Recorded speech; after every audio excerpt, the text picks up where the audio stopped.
Father, is it fair to say, would you say, that in many of the ways over the last 100 years, and maybe even more so recently, that much of what is portrayed in Scripture that many times were questioned or brought up as questioned in the last 100 and 150 years has now archaeological backup to much of it? That these things that they weren't sure existed, they end up discovering things that support the biblical description.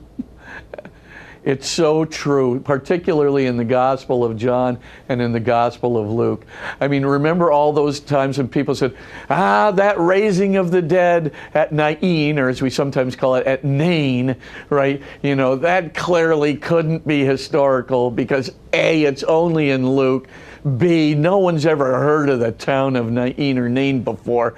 You know, C, you know, it just, the whole idea of the gate to this town of Nain is so conceived of as, you know, it just doesn't seem right at all. You know, so, you know, cast that one out. This is the great, good old, you know, Jesus seminar type stuff. You know, and of course they dig up the whole frontal piece of the town of Nain, right? There's a big, huge archaeological, you know, discovery that shows that not only is there a town of Nain, not only is it the way that it was described in the gospel, but it, of course, the gate described that the young boy's coming out of with his widowed mother is exactly as it's described in the Gospels. I mean, this happens again and again. In the Gospel of John, right, the porticos, the way the walls are described, all these things were all challenged, right? And then, of course, they start digging up this stuff. And, of course, by the way, there's some great articles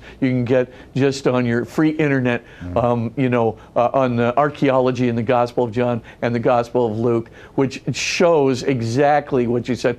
Archaeology has really vindicated the details of the Gospel writers, not vice versa. For all intents and purposes, the Boltzmannian attempt, this guy from Rudolf Boltzmann, the Boltzmannian attempt to so-called demythologize the Scriptures has backfired again and again and again, to the point where Joachim Jeremias, you know, and other contemporary exegetes have just simply said, this hermeneutic is so backwards.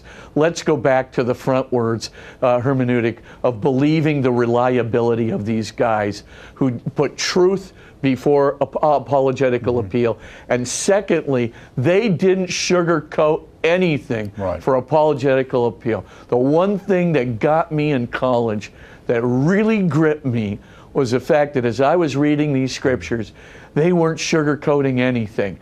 They wanted me to convert to Jesus, the real Jesus, with the real teaching of Jesus for my salvation. They were more interested in my salvation than any kind of apologetical appeal to get me into the church or to aggrandize themselves. This is perfectly obvious. So I think what we need to have is that forward hermeneutic again. We should assume that this is historical unless we have a very good reason to assume otherwise. We should assume that something is grounded in a good common historical tradition unless we can prove that is a redaction by one of the evangelists.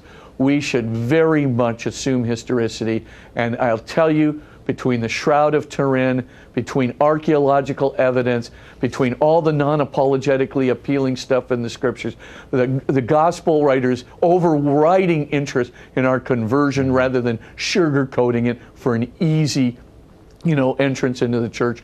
All these things are good reasons to believe in the historicity not only of the Gospels, but of the infancy narratives themselves.